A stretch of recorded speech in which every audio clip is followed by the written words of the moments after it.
Hey guys, and welcome back for part 2 of the R6 rebuild. Last episode we pretty much done the coolant flush, done a quick walk around of the bike, gave you guys a look at that. Since the last episode, I was basically saying, this would drop down. We had it filled up maybe 2-3 mil just above that full line. It's dropped down quite a little bit, so at the end of this episode I'll give it a quick top up because I do have to remove it again just to get the sprocket. And yeah, today we are doing the rear sprocket, the front sprocket, and the chain, because this one has been sitting on there for about 3-4 years.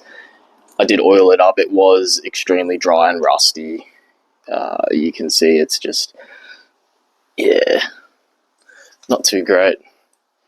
That one's not too great either. But pretty much this one here is the 15 tooth. I've gone with the 15 tooth because my style of riding is more dedicated to the mountains, twisty roads and corners and all that sort of stuff. I do eventually want to get into track days once this bike is up and running.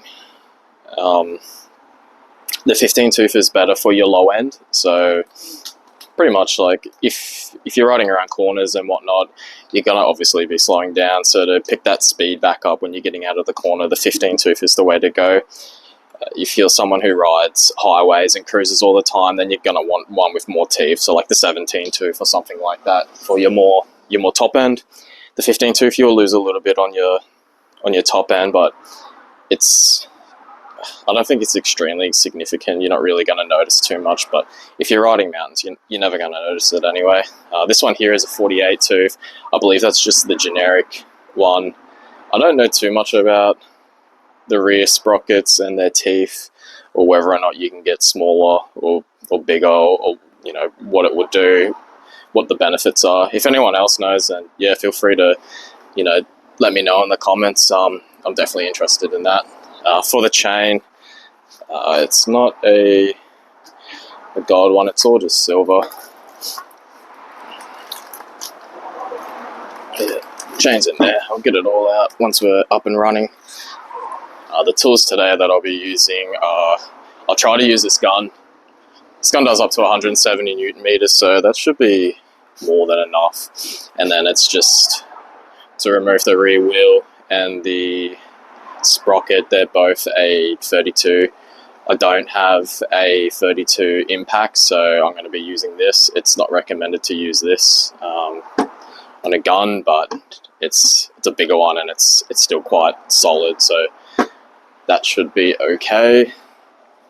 For anyone who hasn't done one of these before, it's pretty straightforward.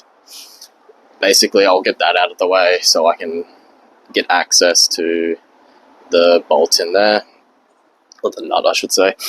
And then you're going to want to remove the rear wheel, so you can get all of these off. I think there's 5 of them in total. Once all of that is off, you can basically take that off, put the new one on. Put the new sprocket on here, but before I do that, I'm going to give it all a quick clean up in that general area. I've already taken the cover off the other day just so I could have a look at what I was dealing with. So it's basically just your Allen key heads. I think they're just your generic size 5. So that's already taken off. I'll give that all a clean out too before that goes back on, and all inside of here will get cleaned up too. But yeah, I'll resume the video. I'll wait for this siren to go past. Yeah, once I get this off, I'll resume the video so we can have a better look inside of here. Alright, perfect. So I've taken that reservoir off. So yeah, first step to getting this off is basically you've got your washer here that's been hit into the bolt so that it doesn't back itself off. These bikes are quite notorious. I think it's just the old generation. The new ones, I think all of them are basically a little bit notorious for these bolts backing off. The way around that is to weld it. People just tack weld around there, and when they want to replace, they just grind off the tack weld. I don't have a welder, so I'm just going to try my luck with a little bit of Loctite, and then just doing it all back up. So before you remove this, you want to get either a small little crowbar, or a chisel, or a strong flathead screwdriver, and basically just hit that out so it's not hitting the nut. And then you just want to take that off. Before you do that, I would suggest putting it into first gear and seeing if you can get something on the rear brake while you're taking this off, just so it's not trying to turn the engine or the rear wheel. But I'll get everything ready, and we'll get into it. I'll resume the video once everything's all ready and in place, and we'll go from there. Alright, so I've got my hammer and basically just like a little chisel just to get these out. I probably recommend using some safety glasses as well, just in case you are chiseling this out and hammering it. If a bit of metal decides to come flying off, you don't want it going into your eye or anything like that. If you're gonna lose an eye, you want it to be something cool, like a pirate battle or something like that. But we'll get into this. We'll start getting this off so we can get the 32 on it. We'll see if we can buzz it off. I've got the biking gear now, so that doesn't go anywhere. While I'm buzzing it off, I'm just gonna basically hold that wheel as well so it's not moving, but I don't think it's gonna move too much. But we'll start getting into this now and see how far we can get this off.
With the rear one, it's the same again, 32. So we'll take that off. I'm pretty sure once you've taken this nut off, you just basically hit through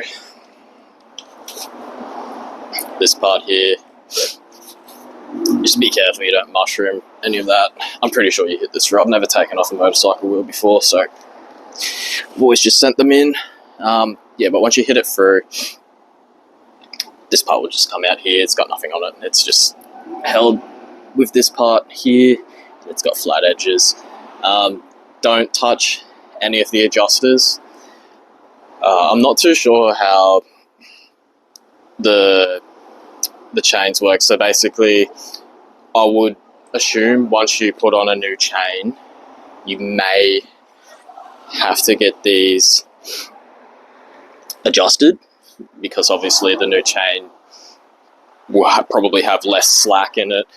It's obviously, you know, going to be a lot tighter because it is a new chain, so that may need to get adjusted, but I'm not too worried about that, because the wheels are going to have to come off anyway to get new tyres, because this rear tyre is absolutely smoked. The front tyre's gone too. It's got heaps of grip, tread on it, but it's just old. It's got cracks for them and whatnot.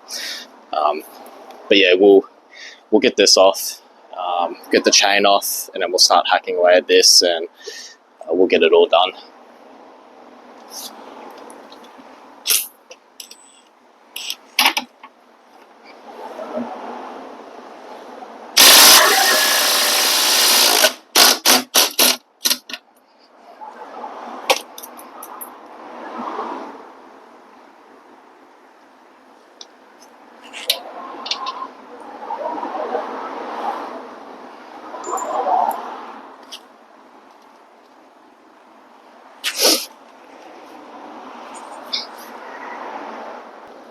Cool, so for knocking this through without mushrooming it, try and find, you know, something that's going to be sort of the same diameter, or something that can even fit into it. I'm just going to use this old extension, so I can either put it like that and start hitting it, or I think I might just slip it inside and then just hit it through until it starts moving, and then see if I can pull it out from the other side, or just get the pry bar behind that flat part and just, you know, pry it out like that. That should be fine. But yeah, we'll see how this goes, and yeah, this shouldn't mushroom it. You don't want to mushroom it because it pushes the ends out. If you don't know what mushrooming is, it basically just pushes these out. So when you go to put your nut back on, it's not going to go back on. You'll basically have to grind the mushroom off, or if it's too far gone, you'll just have to get a whole new bolt to go straight through there. But yeah, we'll try this out.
Right, so from memory, I believe these are about 45 to 50-ish Newton meters, so I'm just going to chuck them on about 45 Newton meters and go from there.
Alright, so I've chucked the chain on. When I chucked it on, I noticed there was quite a lot of slack. As you can see, it's just absolutely ridiculous. I chucked in the little clip just to hold it together. I try to wind the adjuster. I've wound it all the way out to the wheels as far back as it can go, and there's just still heaps of slack there, so I think they may have given me the incorrect chain, so I'll just have to get that all sorted out. But yeah, we got a majority of it all done. So just a quick edit on my part for the chain. I called up the company and spoke to them about it to see if they had accidentally sent me the wrong chain, but they basically told me that with all the kits that they send out, because they're all different, all the teeth are different and all of that, they pretty much send out the longest length chain. So you just fit it up to your bike with the sprocket, you fit the chain on, you overlap, you pull the chain tight, you overlap those, you overlap the chain and those linkages, you line up the two main parts of the linkage, and you basically cut it off there, and you put in your new linkage pin part that they send you in the kit as well. It basically just ensures that you're getting the proper fit for your bike. When you're doing this as well, you want to make sure that rear axle is loose so you can adjust it in and out the wheel, and that basically ensures, you know, you're lining up those two main parts of the linkage perfectly. So I'll jump back into that probably tomorrow. I just ran out of time today, so I'll do a quick video on me finishing that off tomorrow. It'll just be a really short video, but yeah, I'll dive back into the video now and finish it off. I think for the next video I'll do the front and rear brakes. I'm going to see if I can I've got to, because this is meant to come up here, but this tube has been cut down, so it's not long enough, so I'm going to have to get a new tube and extend it up so I can, you know, properly have everything mounted. I think it's meant to go there. I don't see anywhere else for it to go. But yeah, so I'll get that sorted. I want to try and get a new one of these because I'm not a fan of this metal one. I want to try and get one of those plastic ones that are transparent. Not the white ones, that sort of transparent, glassy plastic look that's sort of smoked. It has like a grey tinge to the plastic. It looks a lot nicer, and you can see all of the brake fluid in it, so it just looks a lot nicer, and it'll tie in a lot better with the bike. So yeah, I want to replace that. I want to replace the hose here and the clamps. I've got all the brake pads to go on, so I'll do the front brake pads. I'll change all of that. I'll do the rear brake pads, and then I'm also gonna flush out the whole system too, because the fluid's been in there for a little while. I believe these bikes can use anything from .3 to .4 and .5.1. 5.1 is more for your racing. It burns a lot hotter, gets to boiling point. I think I might go with the .4 and .5.1 are basically the same. The boiling point is, from what I've read, is the exact same. So I'll either go .4 or .5.1. But yeah, that'll be for part 3, which I'll try and sort that out in the next few days or so, if I can get my hands on another one of these. If not, I'll just use this and change it later, because I can still bleed the system with that old one on there and then just change it out later. That'll be all good.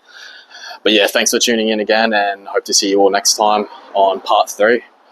Yeah, cheers again. Peace. Oh, I forgot to add, if you're liking everything, just remember to like, comment and subscribe, and keep following along on the build. There's plenty more to come. Yeah, hope to see you all guys next time. Cheers.